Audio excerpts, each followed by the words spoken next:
علامہ سید ناظر عباس تقوی صاحب جن صوبائی صدر شیعہ علماء کونسل پاکستان کے سائن جن ارچنائی زیبے ممبر جن نعرہ تکبیر، نعرہ رسالت، نعرہ حیدری، بآواز بلند صلوات۔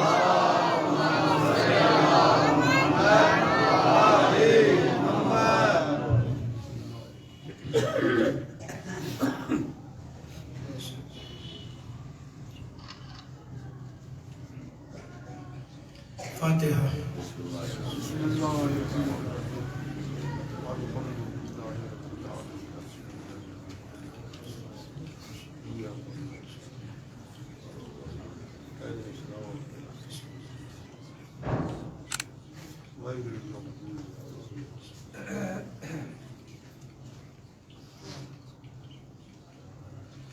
صلوات بھیجئے محمد علیہ محمد۔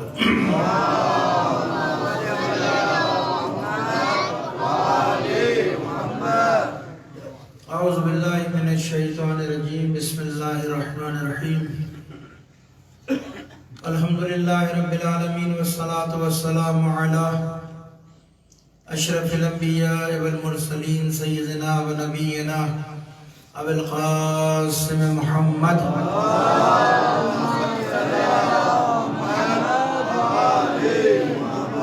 وعلیہ الطیبین الطاہرین المعصومین المظلومین ولعنۃ اللہ علی اعدائہم اجمعین من الآن الى قیام یوم الدین، اما بعد فقد قال اللہ تعالی فی محکم کتابہ المبین وہو اصدق القائلین وقولہ الحق۔ بسم اللہ الرحمن الرحیم۔ یا ایھا الذین آمنوا اتقوا اللہ وابتغوا الیہ الوسیلہ وجاہدوا فی سبیلہ لعلکم تفلحون۔ صلوات بھیجئے محمد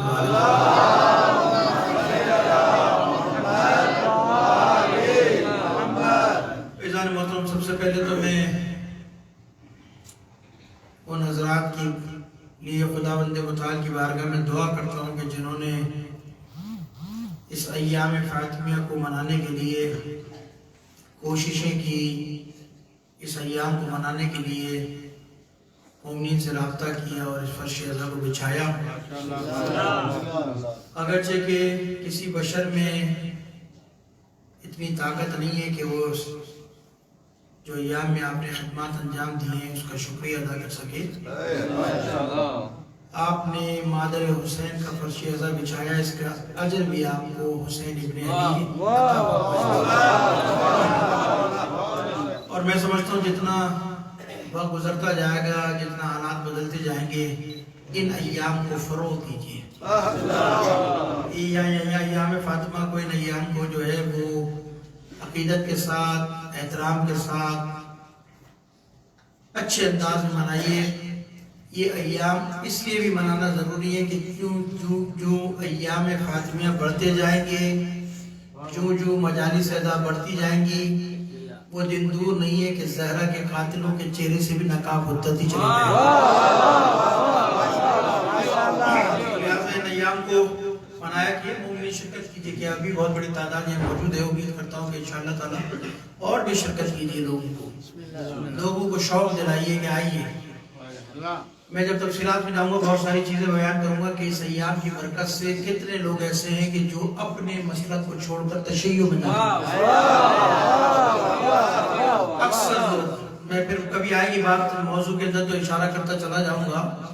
میں اس لیے بول رہا ہوں کہ اکثر لوگ مجھے جتنے بھی ملے، دوسرے مسالک کے لوگ جو شیعہ بنے، جنہوں نے مسلک تشیع اختیار کیا، ان سے جب سوال کیا گیا، پوچھا گیا کہ تمہارے شیعہ ہونے کا سب سے بڑا سبب کیا تھا، تو اس کا ایک ہی جواب تھا، وہ یہ تھا کہ مجھے جس چیز نے تشیع میں داخل کیا وہ جناب زہرا کا حق تھا،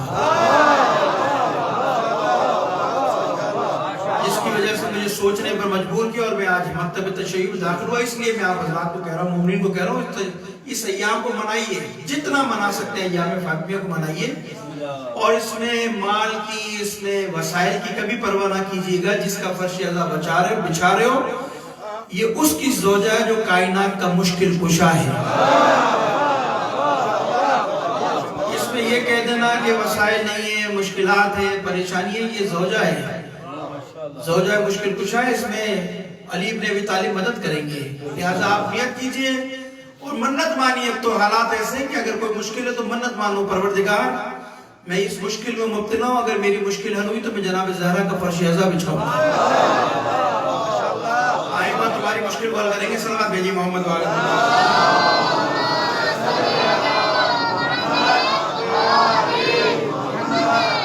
لہذا جن لوگوں نے اس کو فرش ازا میں بچھانے، جہاں پہ بھی دنیا کے جیسے بتایا کہ جس کونے میں موجود ہے، جنہوں نے کیا، پروردگار کی بارگاہ میں دعا کرتا ہوں پروردگار ان کے مال میں، رزق میں، اولاد میں برکت عنایت فرما، اور جو مومنین یہاں پر آئے اس فرش ازا کو رونق بخشی، ان کے لیے بھی دعا کرتا ہوں پروردگارہ جناب زہرا کے صدقے میں ان کی جائز حاجات کو اپنی بارگاہ میں قبول فرما۔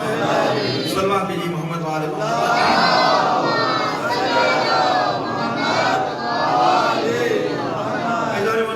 کہ ہمارے سلسلہ کلام کی یہ پہلی مجلس ازا ہے خمسہ مجالس کی، آج ہماری مقدماتی مجلس ہے اور اس میں ایک مقدمہ بنائیں گے، پھر آہستہ آہستہ ہم اس کے تفصیلات میں جائیں گے۔ اہل بیت کے فضائل بیان کریں گے، جناب زہرا کے فضائل بھی آپ کے سامنے بیان کریں گے، مسائل بھی آپ کے سامنے بیان کریں گے۔ آپ ذرا تھوڑا سا ساتھ رہیں گے تو انشاءاللہ یہ مقدمہ بنانے میں میری لیے مشکل آسان ہو جائے گی۔ دیکھیں جس آیت کو میں نے آپ کے سامنے سرنامہ کلام قرار دیا، پروردگار عالم اس آیت کے اندر ارشاد فرما رہا ہے، یا ایھا الذین آمنوا اتقوا اللہ وابتغوا الیہ الوسیلہ وجاہدوا فی سبیلہ لعلکم تفلحون۔ پروردگار صاحبان ایمان سے مخاطب ہے، خطاب کر رہا ہے کہ یا ایھا الذین آمنوا اتقوا اللہ، وہ صاحبان ایمان جو متقی ہیں، جو پرہیزگار ہیں، پروردگار ان سے خطاب کر رہا ہے۔ یہ نہیں کہہ رہا کہ مسلمانوں، اے انسانوں، نہیں، پروردگار مخاطب کر رہے ہیں صاحبان تقوی کو کہ یا ایھا الذین آمنوا اتقوا اللہ، لوگوں تقوی اختیار کرو۔ دعوت دے رہا پروردگار عالم تقوی اختیار کرنے کی، کہ صاحبان ایمان کو مخاطب کر کے کہہ رہے تقوی اختیار کرو، متقی بن جاؤ، اور جب تم متقی بن جاؤ گے تو وابتغوا الیہ الوسیلہ، خدا تک پہنچنے کے لیے وسیلہ تلاش کرو۔ پھر پروردگار کہہ رہا وجاہدوا فی سبیلہ، اللہ کی راہ میں جہاد کرو، اللہ کی راہ میں قیام کرو، لعلکم تفلحون، شاید کہ تم کامیاب ہو جاؤ، شاید کہ تم فلاح پا جاؤ۔ پروردگار عالم نے انسان کی کامیابی کے 3 سٹیپ بتائے ہیں کہ انسان کامیاب ہو نہیں سکتا مگر جب تک یہ 3 زینیں طے نہیں کرے گا۔ جب انسان کسی بلندی کی طرف چڑھنا چاہتا ہے، جب آپ کسی بلندی کی طرف جانا چاہتے ہیں، بلند عمارت پہ چڑھنا چاہتے ہیں تو اسٹیپ بنائے ہوتے ہیں نا اس میں، پہلا اسٹیپ، دوسرا اسٹیپ، تیسرا، جتنی بلند عمارتیں اتنے اسٹیپ ہوں گے۔ پروردگار کہہ رہا ہے کہ مجھ تک پہنچنے کے جو بنیادی 3 اسٹیپ ہیں، 3 زینے ہیں یا 3 وسیلے ہیں، ان تینوں کو جب تک عبور نہیں کرو گے تم خدا تک پہنچ نہیں سکتے ہو، تم خدا کی بارگاہ میں کامیابی فلاح نہیں پا سکتے، خدا کی بارگاہ میں کامیاب نہیں ہو سکتے، خدا کی بارگاہ میں سرخرو نہیں ہو سکتے۔ پہلا زینہ کیا ہے؟ تقوی اختیار کرو، یا ایھا الذین آمنوا اتقوا اللہ، تقوی اختیار کرو۔ پہلا زینہ، بغیر تقوی الہی کے انسان اگر یہ سوچے کہ میں کامیاب ہو جاؤں گا تو یہ ممکن نہیں ہے۔ پروردگار پہلا زینہ کہہ رہا ہے کہ تقوی الہی کے بغیر کوئی کامیاب نہیں ہو سکتا، تقوی الہی کے بغیر کوئی خدا کی بارگاہ میں مقرب نہیں ہو سکتا۔ کسی کی بھی اولاد ہو، کسی کا بھی بیٹا ہو، متقی ہے تو کامیاب ہے، متقی نہیں ہے تو ناکام و نامراد ہے، کوئی بھی ہو۔ پھر پروردگار کہہ رہا ہے تقوی اختیار کرو، اس کے بعد پروردگار کہہ رہا ہے وسیلہ اختیار کرو، مجھ تک پہنچنے کے لیے وسیلہ تلاش کرو، ڈھونڈو کہ پروردگار عالم نے کن ہستیوں کو اپنی بارگاہ میں تک پہنچنے کے لیے وسیلہ قرار دیا، ان کو تلاش کرو، یہ تمہاری ذمہ داری ہے۔ ہم نے وسیلہ بھیجا، تمہاری ذمہ داری کا وسیلہ تلاش کرو، جب اس کا دامن تھام لو گے تو تم خدا تک پہنچ جاؤ گے۔ اللہ کی راہ میں جہاد کرو، اللہ کی راہ میں قیام کرو۔ پروردگار کہہ رہا ہے یہی وہ راستے ہیں کہ جس کی بات تم جو ہے وہ خدا کی بارگاہ میں کامیاب ہو جاؤ گے، سرخرو ہو جاؤ گے۔ صلوات بھیجیے محمد وآل محمد۔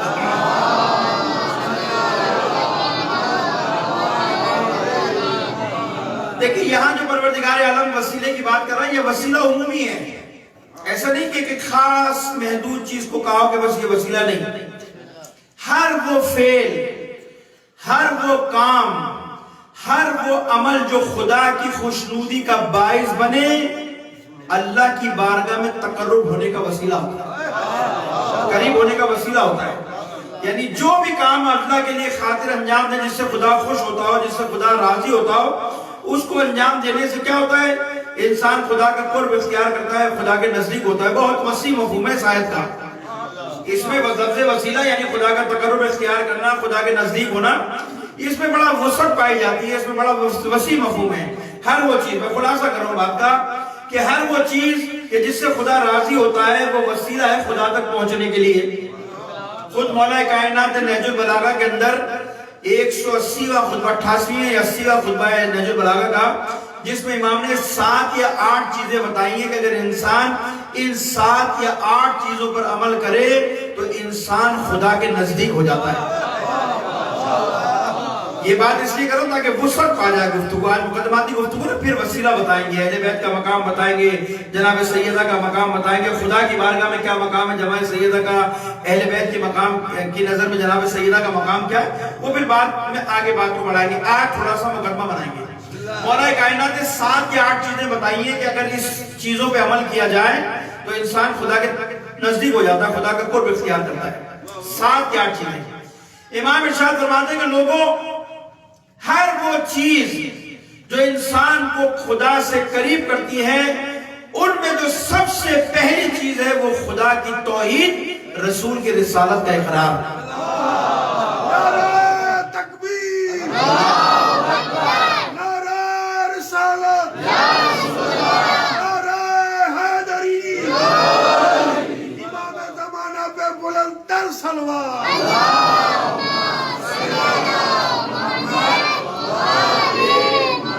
مولا کائنات نہج البلاغہ میں کہہ رہے ہیں سب سے پہلا جو خدا انسان خدا کے نزدیک ہوتا ہے، کیا ہوتا ہے؟ انسان خدا کے نزدیک ہو نہیں سکتا جب تک اس کی توحید کا اقرار نہ کر لے، جب تک رسالت پر ایمان نہ لے آئے، اور جب تک اہل بیت کی ولایت کا اقرار نہ کر لے. خدا کے نزدیک نہیں ہو سکتا.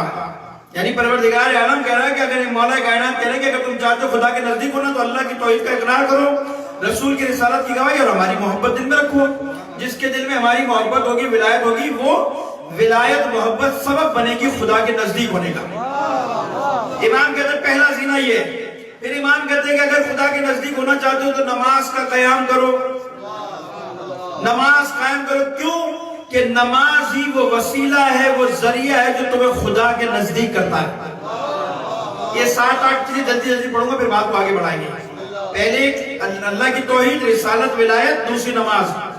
تیسرا کہتے ہیں مولا کائنات خدا کی راہ میں جہاد کرو، اللہ کی راہ میں قیام کرو، اس لیے کہ جہاد اسلام کی چوٹی ہے. پہاڑ کی چوٹی ہوتی ہے نہیں ہوتی، چوٹی بلندی جو ہوتی ہے، کہتے ہیں اللہ کی راہ میں جہاد کرو، یہ اسلام کی چوٹی ہے. مولا کائنات کہتے ہیں. پھر کہتے ہیں کہ کلمہ اخلاص خدا کے قریب ہونے کا سبب ہے. پھر امام کہتے ہیں لوگوں روزے رکھو خدا کے لیے، کیونکہ روزے تمہیں گناہوں سے روکنے کی سپر ہے. روزے کے ذریعے انسان جو ہے وہ خدا کے نزدیک ہوتا ہے اور یہ گناہوں سے تمہیں روکتا ہے. روزہ بھی وسیلہ خدا تک پہنچنے کے لیے. پھر آگے کہتے ہیں کہ اللہ کی راہ میں حج کرو، خدا کے گھر کی طواف کرو، خدا کے بیت اللہ جا کے حج کو انجام دو، اس لیے کہ جب انسان حج انجام دیتا ہے تو یہ حج سبب بنتا ہے انسان کو خدا کے قریب کرنے کا، اور یہ حج سبب بنتا ہے جو تمہیں خدا غنی کر دیتا ہے. اس کی وجہ سے یعنی جو انسان حاجی ہوتا ہے، پروردگار کہتا ہے میں اس کے مال میں وسعت دیتا ہوں، غنی کرتا ہوں. پھر ایک وسیلہ اور بتاتے ہیں آگے بڑھ کر کے لوگوں صلح رحمی کرو، اپنے اقربا سے، اپنے رشتہ داروں سے، عزیزوں سے قطع رحمی نہ کرنا، صلح رحمی کرنا. اس لیے کہ جو صلح رحمی کرتا ہے خدا اس سے محبت کرتا ہے، وہ خدا کے قریب ہوتا ہے، اور یہ صلح رحمی سبب بنتی ہے کہ خدا تمہیں ناگہانی موت سے بچا لیتا ہے. ہمارے معاشرے کے اندر، سوسائٹی کے اندر اختلاف ہوتا ہے، لڑائی جھگڑے، یہ وہ، صلح رحمی، رشتہ داریاں ٹوٹ جاتی ہیں، رشتہ دار بدل جاتے ہیں، مشکلات ہوتی ہیں، صلح رحمی کی تائید کر رہا پروردگار. پھر کہتا ہے کہ پروردگار مولا کائنات کہتے ہیں اللہ کی راہ میں خرچ کرو اعلاناً، جیسے یہ مومنین خرچ کر رہے ہیں اس فرشتہ کو بچھانے کے لیے، غریبوں میں تقسیم کرو، لوگوں کے خلاف. امام کہہ رہے ہیں کہ اللہ کی راہ میں خرچ کرو گے اعلاناً، اگر خرچ کرو گے، جو تم اگر سب کو دکھا کے خدا کی راہ میں خرچ کرو گے، اعلاناً خرچ کرو گے، تو کیا ہوگا؟ اللہ تمہارے عیوب کو اور گناہوں کو پوشیدہ کر لے گا. اور اگر تم خدا کی راہ میں چھپ کے خرچ کرو گے, یہ بھی خدا تک پہنچنے کا کہنے وسیلہ ہے. انسان سے قریب ہوتا ہے. اگر خدا کی راہ میں خاموشی سے خرچ کرو گے تو یہ خاموشی سے خرچ کرنا خدا تمہیں ناگہانی آفات اور موت سے بچائے گا. اس طرح امام مولا کائنات کی 7-8 چیزیں بتائیں کہ جو عمل انجام دینے سے انسان خدا کے نزدیک ہوتا ہے. صلوات بھیجیے محمد و آل محمد.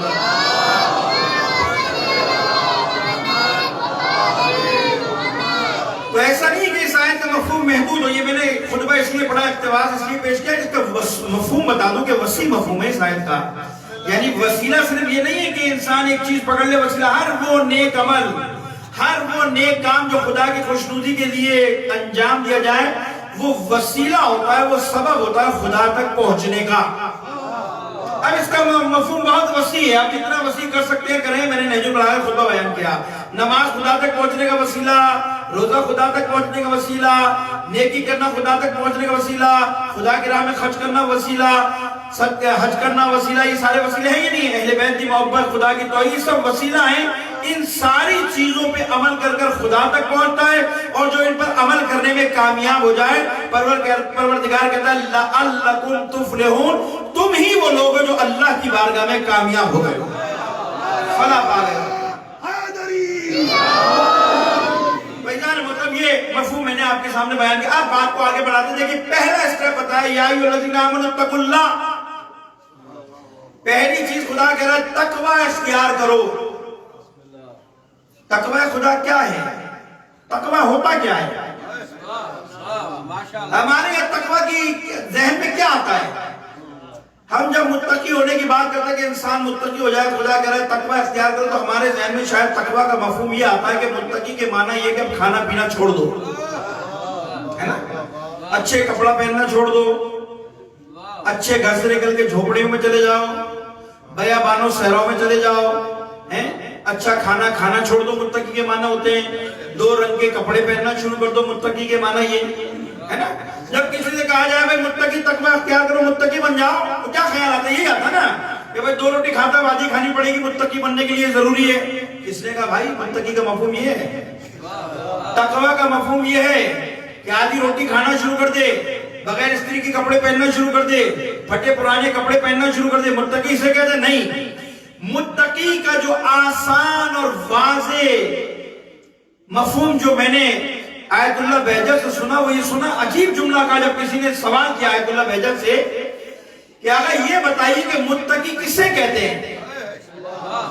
آیت اللہ بہجت ایک عارف باللہ, ایک عارف شخص سے کہ کسی نے اسے سوال کیا متقی کسے کہتے ہیں, کیونکہ ہمارے معاشرے میں تقوی کا مقام یہی ہے, ذہن یہی ہے کہ بھئی متقی تو ساری چیزوں سے ہاتھ اٹھا لو, اس لیے کوئی تقوی اختیار کرتا ہی نہیں ہے نا.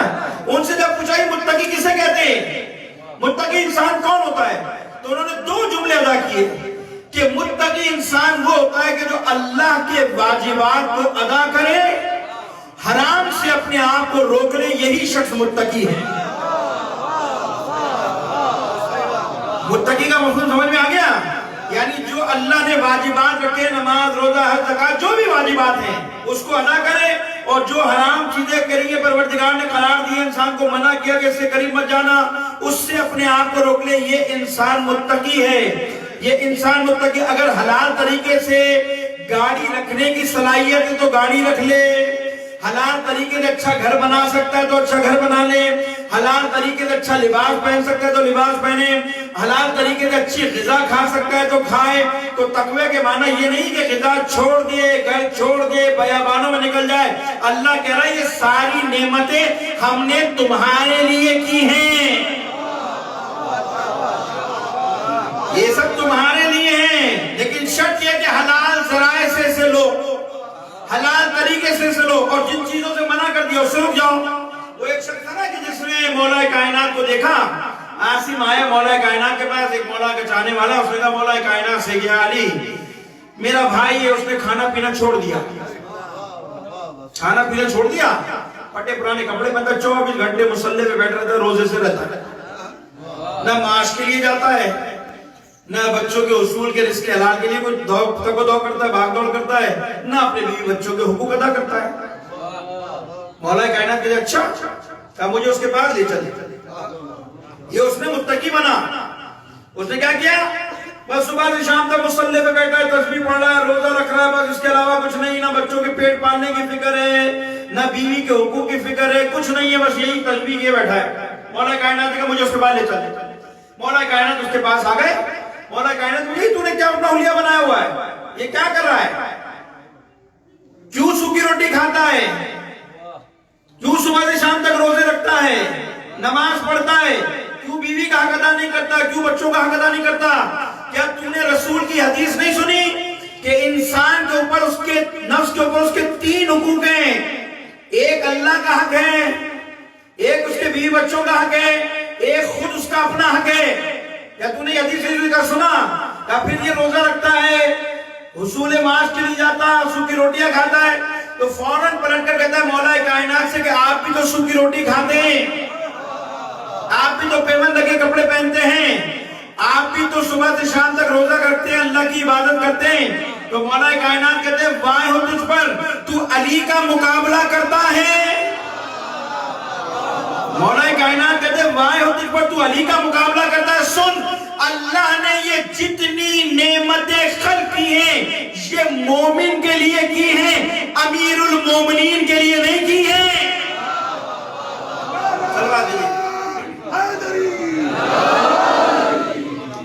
یعنی امام نے بتایا کہ یہ میں اگر روٹیاں نہیں کھاتا، سوکھی روٹی کھاتا ہوں، پیون لگے پڑھے کپڑے پہنتا ہوں، اس لیے کہ میں امیر المومنین ہوں. میرے کاندھوں پہ ذمہ داری ہے غریبوں کی. میری ذمہ داری ہے کہ میں وہ کھاؤں جو بلاد اسلامی میں میرا غریب کھاتا ہے، اس لیے کہ علی کو ڈر ہے کہ قیامت کے دن کوئی کھڑا ہو کر خدا کی بارگاہ میں یہ سوال نہ کر لے پروردگار میں علی کے دور حکومت میں رہا کرتا تھا، میں بھوکا سوتا تھا، علی پیٹ بھر کر کھانا کھاتا تھا، میں پھٹے پرانے کپڑے پہنتا تھا، علی بہترین لباس پہنتا ہے. مولا کائنات کہتے خدا کی قسم میں وہ لباس پہنتا ہوں، میں وہ غذا کھاتا ہوں کہ پورے بلاد اسلامی میں کوئی نہیں کرتا ایسا کام.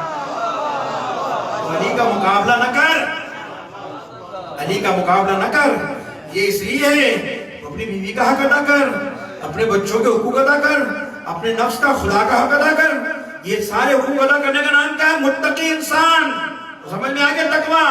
گھر چھوڑ دینا، بچوں کے حقوق ادا نہ کرنا، ان کے لیے روزگار نہ تلاش کرنا، ان کے پیٹ پالنے کی فکر نہ ہونا، یہ متقی نہیں ہوتا. سلام بھیجئے محمد آل محمد.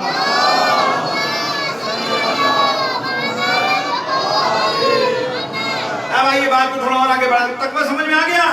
حلال، اپنے آپ کو حلال چیزوں سے کھانا، حرام سے اپنے آپ کو روکنا، واجبات کو ادا کرنے والا یہی متقی ہے. یاد رکھیے گا جو یہ کام کر رہا ہے سمجھ لو متقی ہے. لوگ سمجھے نہ سمجھے، خدا کی بارگاہ میں وہی متقی ہے. مطلب یہ پہلا اختیار پروردگار کہہ رہا ہے تقویٰ اختیار کرو. متقی بنے بغیر کامیاب نہیں ہو سکتے، کسی کی اولاد بھی ہو.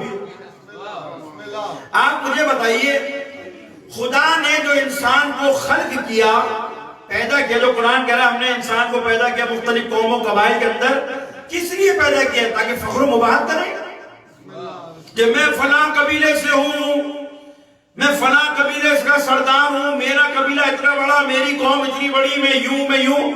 کیا انسان کو پروردگار عالم نے فخر و مباحت کے لیے خلق کیا ہے؟ نہیں.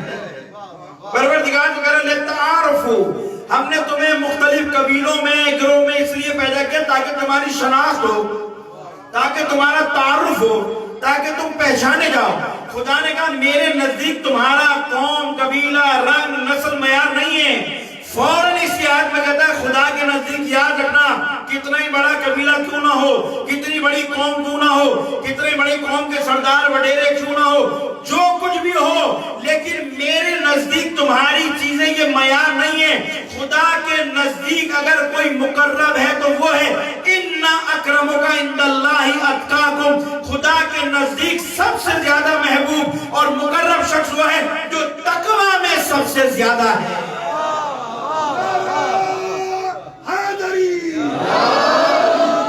جو پرہیزگاری میں سب سے زیادہ وہ مقرب ہے. اب غریب اگر پرہیزگار ہے وہ خدا کا مقرب ہے، خدا اسے دو سکتا ہے. اگر کوئی وڈیرا، اگر کوئی چودھری، اگر کوئی مولوی، کوئی بھی ہو، اگر وہ متقی نہیں تو خدا کا مقرب نہیں ہے۔ خدا نے اپنا میزان دے دیا کہ بھائی یہ سارے تو تمہاری تعارف کے لیے، قوم، قبیلے، گروہ، یہ جو بھی ہے۔ عالم اگر متقی ہوگا تو مقرب ہوگا، نہیں ہوگا تو نہیں ہوگا۔ کوئی وڈیرا متقی ہوگا تو خدا کا مقرب ہے، ورنہ نہیں ہے۔ ہاں اگر کوئی غریب حاری ہوا اور اس کے دل میں خدا کا خوف ہوا، پروردگار کہہ رہا مجھے تمہاری دولت سے محبت نہیں ہے، وہ غریب متقی ہے، وہ میرا بندہ ہے۔ تقویٰ معیار ہے عزیزو، کسی قوم و قبیلے سے ہونے کے لیے، تو قوم و قبیلے شناخت کے لیے کہ بھئی فلاں صاحب فلاں قبیلے سے ہے، فلاں صاحب، یہ ہمارا تعارف ہے اور کچھ نہیں ہے۔ مقرب کون ہے؟ جو تقویٰ میں سب سے زیادہ ہے۔ مجھے بتائیے کہ نبی کی اولادیں نہیں تھی؟ آپ مجھے بتائیے، اگر یہی معیار ہوتا کسی کی اولاد ہو جانا، کسی اچھے خاندان سے ہو جانا، تو پھر یہ انبیاء کی جو ساری اولادیں جنت میں جاتی؟ اگر یہی معیار ہے، میں تو دلیل دے رہا ہوں، آپ مجھے بتائیے حضرت آدم علیہ السلام کے کتنے بیٹے تھے جن میں اختلاف ہوا تھا، جن سے قربانی مانگی تھی؟ 2 ہی بیٹے تھے نا، حابیل اور قابیل۔ اس وقت دنیا کی آبادی کتنی تھی؟ یہ 4-5 آدمی تو تھے، اور کون تھے؟ ہے یا نہیں ہے؟ ایک جوڑا اللہ نے بھیجا جناب ابراہیم کو، جناب آدم کو، جناب حوا کو، ان سے ان کی اولاد پڑی، اور آج جو کچھ بھی ہے یہ سب اللہ آدم کی اولاد کہلاتی نہیں کہلاتی ہے؟ تو آپ مجھے بتائیے حضرت آدم کے 2 بیٹوں سے اللہ نے قربانی طلب کی نہیں کی؟ ایک کی قربانی کو قبول کر لیا، ایک کی قربانی کو رد کر دیا۔ بھائی دونوں نبی کے اولاد ہیں پروردگار، دونوں تیرے نبی کے بیٹے ہیں، دونوں کی قربانی قبول کر لیتا؟ ایک بیٹے کا کام ہے، جناب حابیل کا کام ہے، وہ کیا کرتے ہیں، بھیڑیں چلاتے ہیں، بکریاں چلاتے ہیں، ان کا کام یہ ہے۔ قابیل کا کام کیا، غلہ بانی ہے، ناج وناج، یہ گندم مندم لگایا کرتے تھے وہ۔ جب اللہ نے دونوں کا امتحان لیا تو فرق کیا ہوا دونوں میں؟ دونوں نبی کی اولاد ہے نا، دونوں نبی کے بیٹے، فرق کیا ہوا؟ جب اللہ نے دونوں سے قربانی طلب کی کہ بھائی دو اللہ کی راہ میں، تو حابیل نے کیا کیا؟ حابیل نے اپنے غلے میں سے جو سب سے تازہ تر و تازہ طاقتور بھیڑ تھا اس نے اللہ کی راہ میں خرچ کیا، جو سب سے اچھا تھا، مریم نہیں تھا، ایسا نہیں تھا کل پرسوں میں مر جائے گا، جو سب سے تازہ توانا خوبصورت ہر لحاظ سے اللہ کی راہ میں انہوں نے قربان کر دیا۔ قابیل سے کہا تم قربانی دو، تو قابیل نے خراب گندم جو سڑ گئی تھی، کسی قابل نہیں تھی، وہ اللہ کی راہ میں دے دی، دونوں نے چوٹیوں میں رکھ دیا۔ ایک کی قربانی قبول ہو گئی، ایک کی قربانی رد ہو گئی۔ کیوں؟ مسئلہ اس لیے تھا دونوں نبی کے بیٹے تھے، دونوں آدم کی اولاد تھے، ایک کی قبول کیوں ہو رہی ہے، ایک کی رد کیوں ہو رہی ہے؟ اس لیے ہو رہی ہے کہ اس نے جو قربانی دی تھی حابیل نے، اس کی بنیاد تقویٰ پر، خدا کی محبت پر تھی، اس لیے قبول کر لیا۔ اور قابیل نے جو گندم خراب دی تھی اس کی بنیاد تقویٰ پہ نہیں تھی، نبی کی اولاد کیوں نہ تھا، لیکن قربانی دینے میں تقویٰ نہیں تھا، اللہ نے اسے رد کر دیا۔ نبی کے بیٹے ہیں یا نہیں ہیں؟ پروردگار دونوں کی قبول کرنے تک نہیں، اس کی بنیاد تقویٰ پر ہے۔ یہی تو اختلاف ہوا، یہی تو حسد کی پروان، حسد یہیں سے جڑی ہے، چڑھی ہے، حسد یہیں سے پروان چڑھی کہ اس کی قبول کر لی، میری کیوں نہیں کی؟ بابا مسئلہ تقویٰ کا ہے۔ وہ نبی کا بیٹا تقویٰ پرہیزگاری رکھتا تھا، اس نے اللہ کی شایان شان اپنی حیثیت کے مطابق قربانی دی، اس نے خدا کی بارگاہ میں تقویٰ اختیار نے خراب کام دے دیا، خام مال دے دیا، تو نتیجہ کیا نکلا؟ رد۔ ایک مثال یہ ہے، حضرت ابراہیم کی مثال ہے یا نہیں ہے؟ کتنا بڑا، جسے خدا کہتا ہے خلیل اللہ، اللہ کا خلیل، جس کے لیے قرآن کہہ رہا ہے اذ ابتلی ابراہیم ربہ بکلمات فاتمہن قال انی جاعلک للناس اماما۔ ابراہیم تو نے ہمارے لیے اتنی قربانیاں دی، اتنی قربانیاں دی، اور جب تم ساری آزمائشوں سے، قربانیوں سے گزر گئے تو اللہ نے کہا ابراہیم اب تیرا مقام ہماری نظر میں یہ انی جاعلک للناس اماما، ہم تجھے لوگوں کا امام بنائیں گے۔ آزمائش سے گزرنے کے بعد منصب امامت جو سب سے بڑی ڈگری ہے، اس سے اونچی ڈگری کوئی نہیں ہے، امامت کی منصب پر فائز کیا۔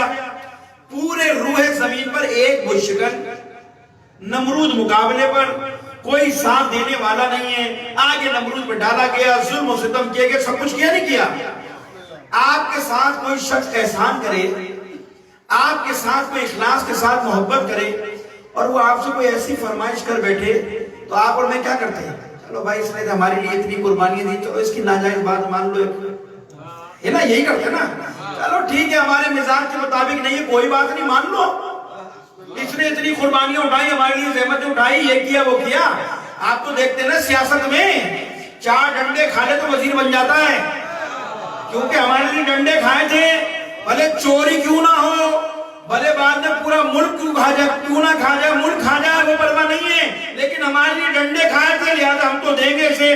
نوازتے جب ابراہیم نے اتنی قربانیاں دے دی تھی تو ابراہیم نے ایک خواہش ظاہر کی تھی، قال انی جاعلک للناس اماما، جب امام بنا دیا تو حضرت ابراہیم نے خدا کی بارگاہ میں دعا کی، قال ومن ذریتی، پروردگار میری اولاد میں بھی امام بنا دے، میری اولاد میں بھی آئمہ قرار دے۔ تو پروردگار آنکھیں بند کر لیتا، کوئی بات نہیں ابراہیم، تم نے اتنی مصیبتیں اٹھائی ہیں، اتنی زحمتیں اٹھائی ہیں، آگ میں تجھے ڈالا گیا، جھٹلایا تجھے گیا، ظلم و ستم تجھ پہ کیا، تو نے اتنا بڑا مقابلہ کیا ہمارے لیے، ٹھیک ہے کوئی بات نہیں، ہم تیری ذریت میں امام بنا دیں گے۔ نہیں عزیزو، پروردگار نے شرط لگائی کہ کیا کرنا ابراہیم، قال لا ینال عہد الظالمین، ہم تیری اولاد میں ذریت میں امام ضرور بنائیں گے، لیکن جو ظالم ہوگا وہ امام نہیں بن سکتا، جو متقی ہوگا اسے ہی امام بنائیں گے۔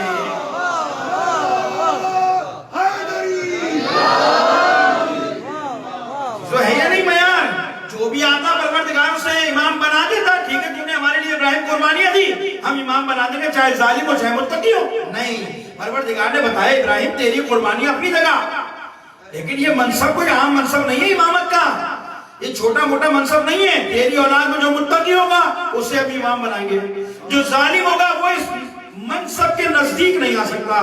تو معیار ہے یا نہیں ہے؟ یعقوب کے کتنے بیٹے تھے؟ حضرت یعقوب کے کتنے بیٹے تھے؟ 11 بیٹے تھے یا نہیں تھے؟ ایک کو چنا نہیں چنا، کیوں؟ اس نے امتحان دیا، جو متقی تھا اسے منصب نبوت تک پہنچا دیا، اسے منصب نبوت دیا ہی نہیں دیا، جو متقی تھا اسے پہنچا ہی تھا۔ آخری مثال پہ بات کو آگے بڑھاتا ہوں، سب سے بڑی مثال تو حضرت نوح کی ہے یا نہیں؟ آپ مجھے بتائیے، نوح کے بارے میں کہتے ہیں جسے ثانی آدم کہتے ہیں، حضرت آدم کی اولاد کیونکہ نوح کے طوفان کے بعد ختم ہو گئی تھی، اب وہ جو بچے تھے اس سے ساری نسلیں چلی ہیں، اس لیے ثانی آدم کہتے ہیں۔ جب طوفان آنے لگا تو اس طوفان سے پہلے حضرت نوح نے مشکلیں اٹھائی تھی نہیں اٹھائی تھی؟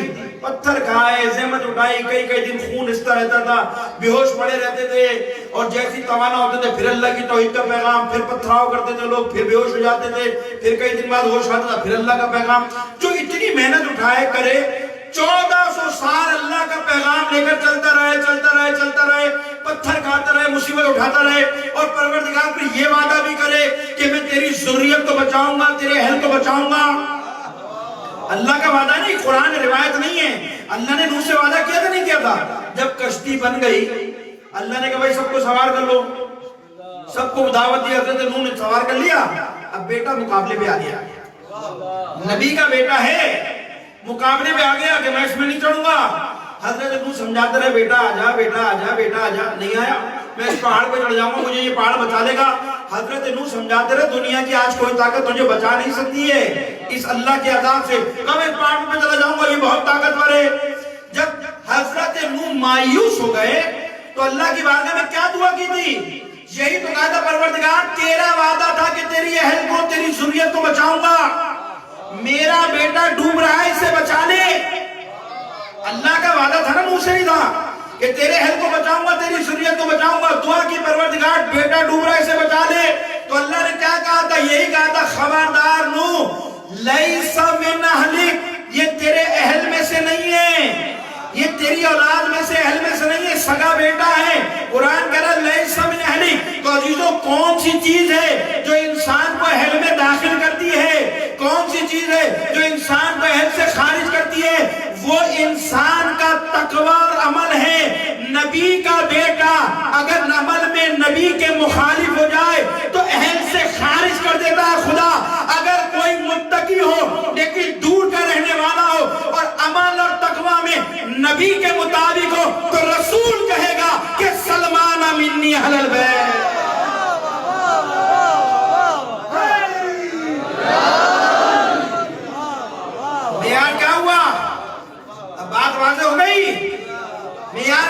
نبی کی اولاد ہونا خاندان ہونا نہیں ہے بھائی، تقویٰ ہے۔ نبی کا بیٹا کیوں نہ ہو، اگر نو متقی نہیں ہے تو تیرے اہل سے خارج ہے، تیری ذریت میں سے نہیں، تیرے اہل میں سے نہیں ہے، اس کا عمل تیرے مطابق نہیں ہے، متقی نہیں ہے، پرہیزگار نہیں ہے، تیرا بیٹا صحیح ہے، خوب تیرا بیٹا ہے، لیکن یہ نہیں ہو سکتا کہ کوئی خیر متقی اور اس کی نصرت کرے، مدد کرے، نہیں۔ اور اگر کوئی بہت دیر بعد ایمان لانے والا سلمان فارسی جیسا متقی کیوں نہ ہو کہ رسول جس کے بارے میں کہیں کہ سلمان ایمان کے سب سے بلند ترین درجے پر موجود ہے، کتنا بڑا مقام ہوگا۔ ایک بار اور صلوات دیجیے محمد والے محمد۔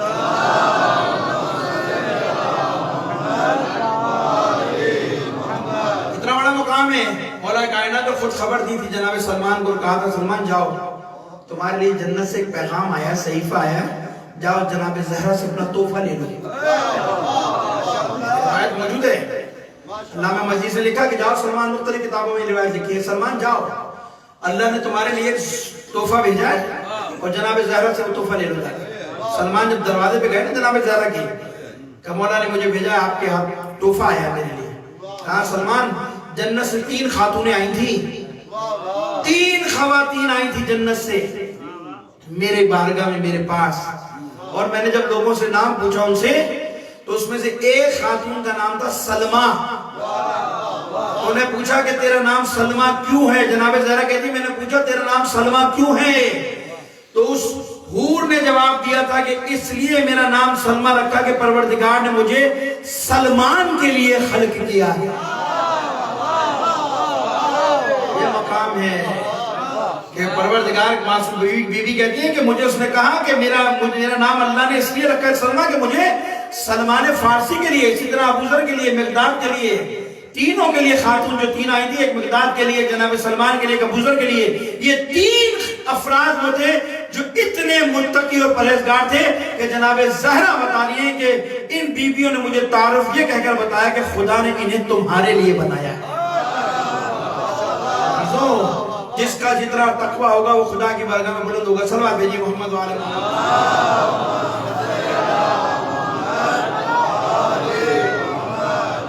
کل بات کو آگے بڑھائیں گے انشاءاللہ تعالی، آج بات کو یہاں روکتے ہیں۔ پروردگار کہہ رہا ہے تقویٰ اختیار کرو، پرہیزگار اختیار کرو۔ اہل بیت کی بارگاہ میں مقرب کون ہے؟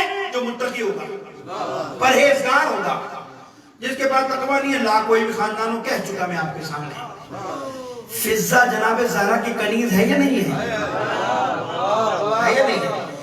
جو بھی جناب زہرا کے دامن سے وابستہ ہو جائے سچے دل کے ساتھ، زہرا قیامت تک اسے سلام اللہ علیہ بنا دیتا ہے۔ یہ نہیں ہے فرق، دیکھیے کتنا بڑا فرق ہے۔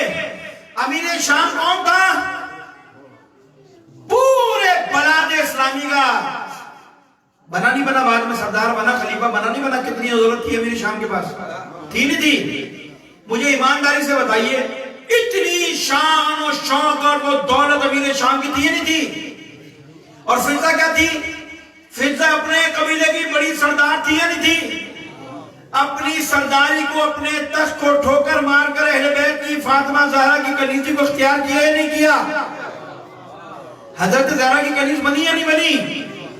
فضہ اپنے قبیلے کی حبش کی سب سے بڑی سردار تھی، ان کے غلام، نوکر، چاکر، اپنا محل، قبیلہ سب کچھ تھا ہی نہیں تھا؟ ان سب چیزوں کو ٹھوکر مار کر فضہ نے حضرت فاطمہ زہرا کی کنیز بننے کو فخر محسوس کیا، تو حضرت زہرا نے فضہ کو اتنی عزت عطا کی، اتنی عزت عطا کی کہ حسن و حسین جیسے بچے فضہ کو ماں کہہ کر پکاریں، یہ ان کی عظمت کے لیے یہی کافی ہے۔ اور میں اپنی خود آنکھوں سے دیکھ کر آیا ہوں، شام کے اندر جو قبرستان موجود ہے، اگرچہ کہ وہ قبر امیر شام کی مستند نہیں ہے، لیکن وہاں سپاہی کھڑے، وہاں شام کے قبرستان میں امیر شام کی قبر بھی موجود ہے، فضہ کی قبر بھی موجود ہے، اور قریب قریب قبر موجود ہے۔ میں سوچ کر یہی فکروں میں ڈوب گیا کہ اتنا بڑا بلاد اسلامی کا امیر جو اہل بیت کے مقابلے پہ آیا، اتنا ذلیل ہوا کہ آج کوئی سلام کرنے والا قبر پر نہیں ہے، اور وہ جو تخت ٹھکرا کر فضہ اہل بیت کی کنیز بنی تھی، آج لاکھوں لوگ دنیا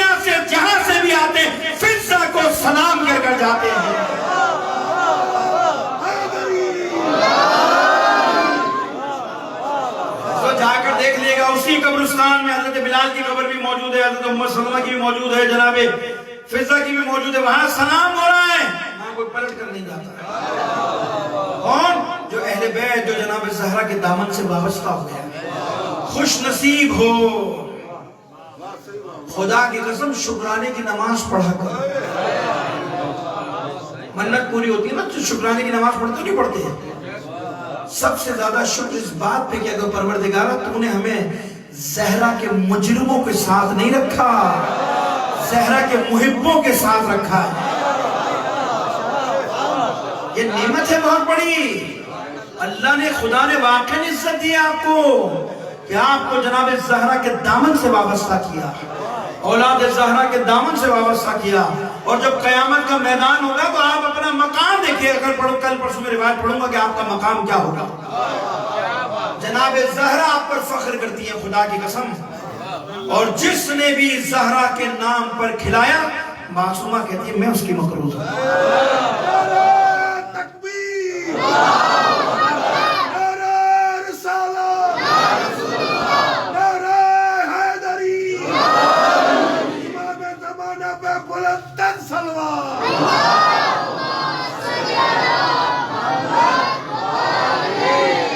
آئمہ نے فخر کیا. آئمہ نے, میں نے حدیث پڑھی ہے, 11ویں امام کی حدیث ہے. امام ارشاد فرماتے ہیں اللہ نے ہم آئمہ کو اپنی مخلوق پر حجت قرار دیا ہے. ہم 12 امام, 11ویں امام کی حدیث ہے کہ ہم 11 امام اللہ کی طرف سے اللہ کی مخلوق پر حجت ہیں, اور ہماری ماں فاطمہ ہم پر حجت ہے. ہماری ماں زہرا ہم پر حجت ہے. حضرت زہرا کا مقام بہت بلند ہے. حضرت زہرا کی عظمت کا کوئی اقرار, کوئی انسان ادراک نہیں کر سکتا کہ حضرت فاطمہ زہرا کی عظمت کیا ہے. کہ جس کو رسول چومتے ہوں, پیار کرتے ہوں, اور یہ کہتے ہوں جس بیٹی کے لیے کہ جب مجھے جنت کی خوشبو کا اشتیاق ہوتا تھا سونگنے کا, کہ میں جنت کی بو سونگوں, تو رسول کہتے تھے میں اپنی بیٹی کو سونگا کرتا تھا, میں اپنی بیٹی فاطمہ کو چوما کرتا تھا. جی یہ مقام ہے حضرت زہرا کا. بس ختم کر دیا. کل بات کو جناب سیدہ کی فضائل کے آگے بڑھائیں گے. عزیزوں یاد رکھیے گا, خدا نے توفیق دی ہے نظرات کو. جو یہاں آتا ہے نا مجلس میں, شکر ادا کیا کرو آنے کے بعد. ہر کوئی نہیں آ سکتا حضرت زہرا کی مجلس میں. اس مجلس کا بلاوا دینے میرا یقین ہے کہ امام زمانہ علی مرتضیٰ جاتے ہوں گے.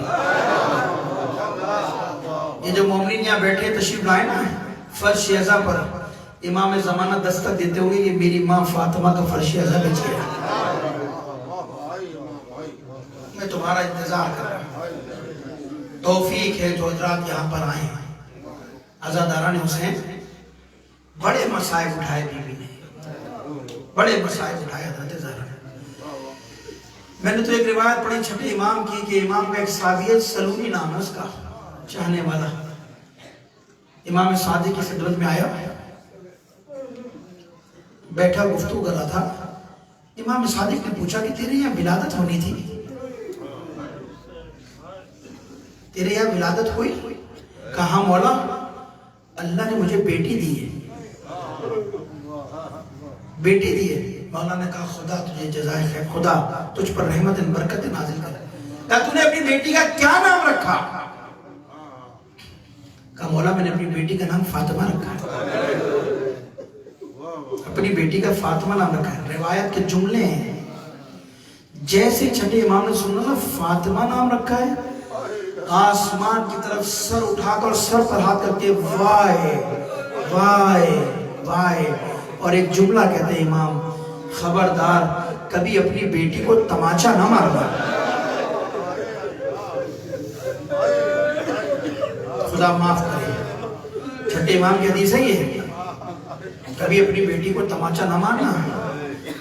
عزادارو جس امام کو فاطمہ کی نسبت سے نام رکھنے پر تماچا گوارا نہ ہو, ایمان سے بتاؤ کہ جس طرح امام زمان نے یہ تماچا برداشت کیا ہوگا, جس طرح علی مرتضیٰ اور آئمہ نے صبر کیا ہوگا. ہر معصوم رویا ہے حضرت زہرا کی مسائب پر. تین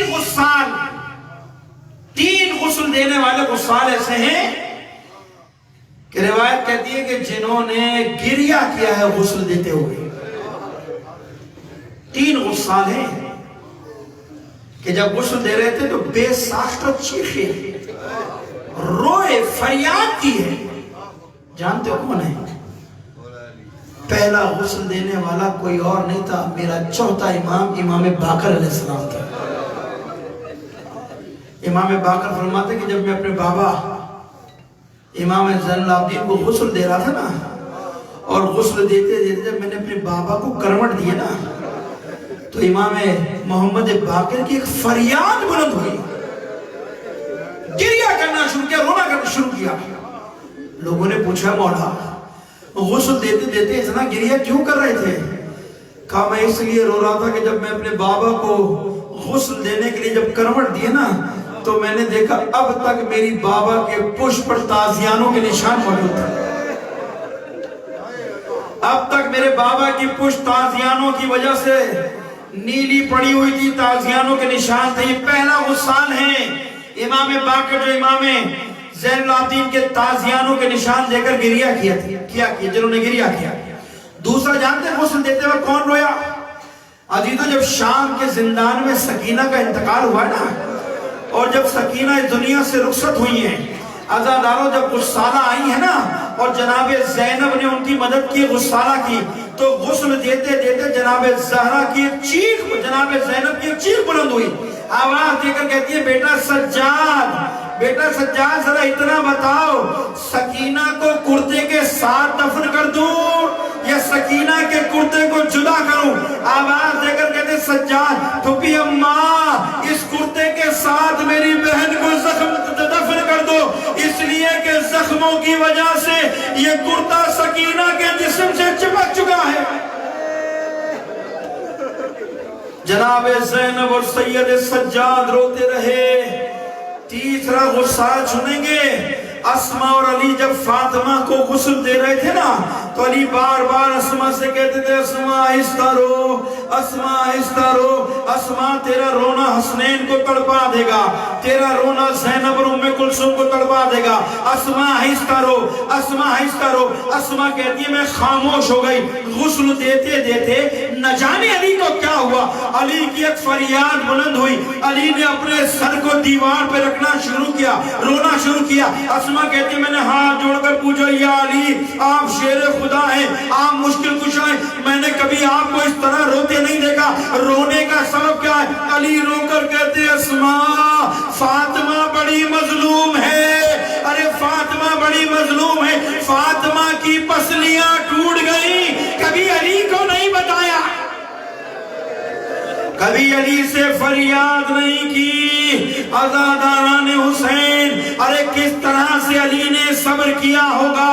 عزیزو دو افراد آپس میں بیٹھے باتیں کر رہے تھے، اور آپس میں گفتگو کا موضوع یہ تھا کہ غریب کون ہے، سب سے زیادہ غریب کسے کہا جاتا ہے. ایک کہتا تھا غریب وہ ہے کہ جو سفر پہ ہو اور زیادہ راہ ختم ہو جائے، اس کے ہاتھ میں کچھ نہ بچے، سب ختم ہو جائے، مسافر ہو، وہ غریب ہوتا ہے. ایک کہتا ہے وہ غریب نہیں ہوتا، غریب وہ ہے کہ جس کے پاس کچھ نہ ہو اسے غریب کہا جاتا ہے. ابھی دونوں میں گفتگو چل رہی تھی کہ علی ابن ابی طالب کا گزر ہوا. ایک بڑھ کر کہتا ہے آؤ علی سے پوچھیں کہ غریب کون ہے. دونوں علی کے پاس آ کر کہتے ہیں یا علی میں کہتا ہوں کہ غریب وہ ہے کہ جس کا سفر میں زیادہ راہ ختم ہو جائے، میں کہتا ہوں وہ غریب ہے. یہ کہتا ہے وہ غریب ہے کہ جس کے پاس کھانے پینے کو کچھ نہ ہو، وہ غریب ہے. علی کہتے ہیں نہ وہ غریب ہے نہ یہ غریب ہے، ارے غریب وہ ہے کہ جس کی سامنے اس کی زوجہ پر جلتا دروازہ گرے، اس کا پہلو ٹوٹ جائے، اس کا محسن شہید ہو جائے اور وہ دیکھتا رہے. اس سے بڑا غریب کوئی نہیں ہو سکتا. لعنت اللہ علی القوم الظالمین وسیعلم الذین ظلموا ای منقلب. پروردگارہ تجھے واسطہ محمد و آل محمد کا ان رونے والوں پہ اپنی رحمت برکت نازل فرما. پروردگارہ تیری بارگاہ میں دعا کرتے ہیں جن لوگوں نے اس فرش رضا کو بچھانے میں اپنا حصہ ڈالا، اور یہ حضرات جنہوں نے شرکت کی ہے، پروردگارہ تجھے جناب زہرا کے شکستہ پہلو کا واسطہ دے کر دعا کرتا ہوں، ان کی جائز حاجات کو اپنی بارگاہ میں قبول فرما۔ مجھے نہیں معلوم پروردگارہ ان لوگوں کی کیا حاجات ہیں، لیکن میں نے ایک واقعہ پڑھا تھا کتاب میں، ایک شخص گیا امام رضا کی زری پر، رونے لگا، گریہ کرنے لگا، اور گریہ کرتے کرتے کہتا ہے مولا میری حاجت پوری کر دو، مولا میری حاجت پوری کر دو۔ اور جب زری سے جدا ہونے لگا تو کہتا کہ مولا میں آپ کو آپ کی ماں فاطمہ کے شکستہ پہلو کا واسطہ دے۔ یہ کہہ کر مسافر خانے آ گیا، پریشان حال ہونا، جو بھی دل میں حاجت ہے آج مولا کی بارگاہ میں پیش ہو۔ کہتا میں مسافر خانے میں آ کے سو گیا، ابھی میری آنکھ لگی، میں نے دیکھا امام رضا روتے ہوئے میرے پاس آئے، اور آنے کے بعد اتنا کہتے ہیں بھائی اے مومن، میں نے تیری دعا کو قبول کر لیا، میں نے تیری حاجت کو قبول کر لیا، لیکن سن، جب سے تو نے میری ماں فاطمہ کے شکستہ پہلو کا مجھے واسطہ دیا نا، اس وقت سے لے کر اب تک میں قبر میں چین سے نہیں بیٹھ سکا۔ اے خدایا تجھے امام رضا آپ کو آپ کی ماں جناب زہرا کے شکستہ پہلو کا واسطہ دیتے ہیں۔ پروردگارہ یہ مومنین جہاں کہیں سے بھی آئے، جن کی جائز حاجات اپنی بارگاہ میں قبول فرما۔ پروردگارہ تیری بارگاہ میں دعا کرتے جنہوں نے زہرا کو رلایا، جنہوں نے زہرا پہ دروازہ گرایا، جنہوں نے زہرا کے تازیانہ مارا، پروردگار نے جہنم کے بدترین درجات میں قرار فرما۔ پروردگارہ ان خبیثوں کو، ان ملونوں کو جن و انس و ملائکہ کی لعنت کا مرکز قرار فرما۔ پروردگارہ جب تک زندہ ہیں ہمارے دل میں اہل بیت کی محبت کو قائم اور دائم فرما۔ اس دنیا سے جائیں تو اہل بیت کی ولایت کے ساتھ جائیں۔ پروردگارہ عزاداری سید الشہداء کی حفاظت فرما، عزاداران سید الشہداء کی حفاظت فرما۔ پروردگارہ مومنین کی جان مال عزت و آبرو کی حفاظت فرما، پرچم اسلام کو سربلندی عنایت فرما۔ پروردگارہ تیری بارگاہ میں دعا کرتے ہیں حجت خدا ولی برک امام زمان کی ظہور میں تعجیل فرما، ہم سب کو ان کے آوان انصار میں شامل فرما۔ ایک سورہ فاتحہ درخواست ہے لوائقین حاجرانہ اور جن مومنین و مومنات نے تعاون کیا ان تمام مرحومین کے لیے، شہداء ملت جعفری کے لیے ایک سورہ فاتحہ پڑھ کر بچیں۔